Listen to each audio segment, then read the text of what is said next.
ज्यादा समय ना लेते हुए सीधे पाठ की शुरुआत करते हैं।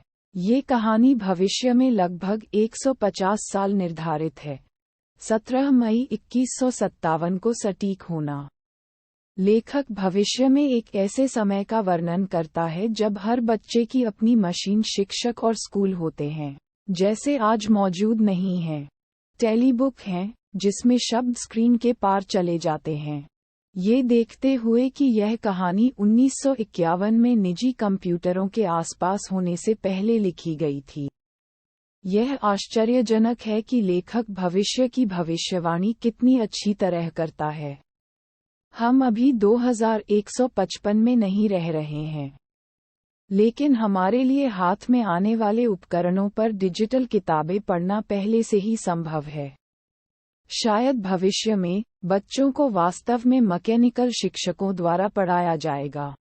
उस विशेष दिन में 13 वर्षीय एक लड़का टॉमी अपने घर की अटारी में एक असली किताब पाता है। पुस्तक, जो वास्तव में पुरानी है, को कागज पर मुद्रित किया गया है और इसके पृष्ठ पीले और बदबूदार हैं। वह और उसका दोस्त 11 वर्षीय मार्गी एक साथ पुस्तक पर एक नज़र डालें।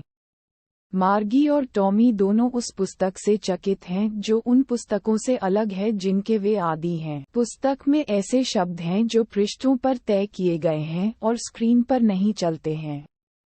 इन जैसी पुस्तकें अब मौजूद नहीं हैं। मार्गी याद करती है कि उसके दादा ने एक बार उसे अपने दादा के समय में कागज पर छपी कहानियों के बारे में बताया था। टॉमी पुस्तक को अव्यावहारिक मानते हैं, क्योंकि उनकी टेलीबुक के विपरीत, जिनकी 1 लाख किताबें हैं और बहुत अधिक के लिए अच्छे हैं, एक को पढ़ने के बाद पुस्तक को फेंक देना होगा। टॉमी मार्गी को बताता है कि किताब स्कूल के बारे में है, लेकिन मार्गी, जो स्कूल से नफरत करती है और समझ नहीं पा रही है कि कोई उसके बारे में क्यों लिखेगा, निराश है। उसे अपने मैकेनिकल शिक्षक से भूगोल सीखने में समस्या आ रही है। यह मार्गी को सिखाता है, उसे अभ्यास देता है और उसके सवाल पूछता है, सभी अपने घर में एक विशेष कमरे में। ये कुछ ही समय में निशान की गणना भी कर सकता है। मार्गी उस स्लॉट से नफरत करती है जहां उसे अपना होमवर्क या टेस्ट पेपर डालना होता है। हाल ही में उसके स्कूल के लिए उसकी नापसंदगी तेज हो गई है क्योंकि उसके मैकेनिकल शिक्षक का भूगोल क्षेत्र खराबी है। ये भूगोल में परीक्षण के बाद उसकी परीक्षा दे रहा है और वह और भी बुरा कर रही है। उसकी मां ने मैकेनिकल इंस्पेक्टर को देखने और त्रुटि को सुधारने के लिए काउंटी निरीक्षक के लिए भेजा है।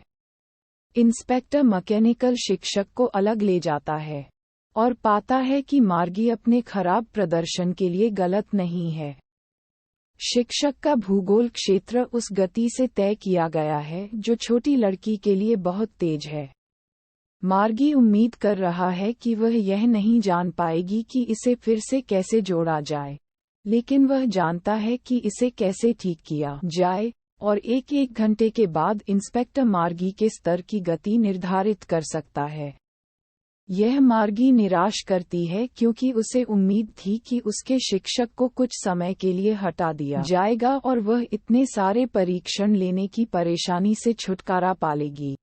टॉमी, जो किताब पढ़ रहा है, मार्गी को बताता है कि किताब उनके तरह के स्कूल के बारे में नहीं है, जिसमें टीवी के साथ मैकेनिकल शिक्षक हैं, बल्कि ये सैकड़ों साल पहले स्कूलों के बारे में था, जब छात्रों के पास एक शिक्षक के रूप में एक व्यक्ति था, लड़कियों और लड़कों को पढ़ाया, उन्हें होमवर्क दिया और उनसे सवाल पूछे।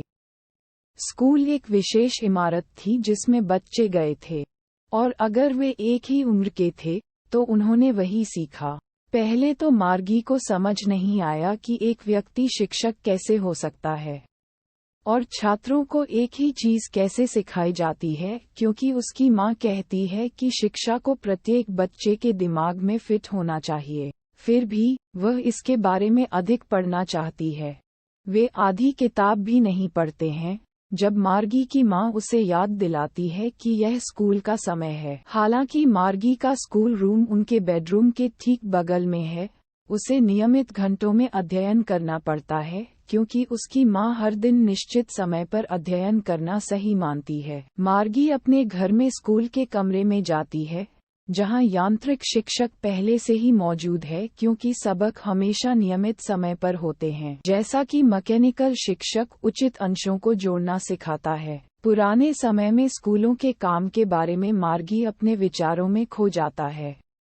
हालांकि पहली बार मार्गी को इस धारणा के बारे में संदेह था कि कहानी के अंत तक वह मानती है कि बच्चों को स्कूल जाने के लिए एक साथ जाने का आनंद मिला होगा।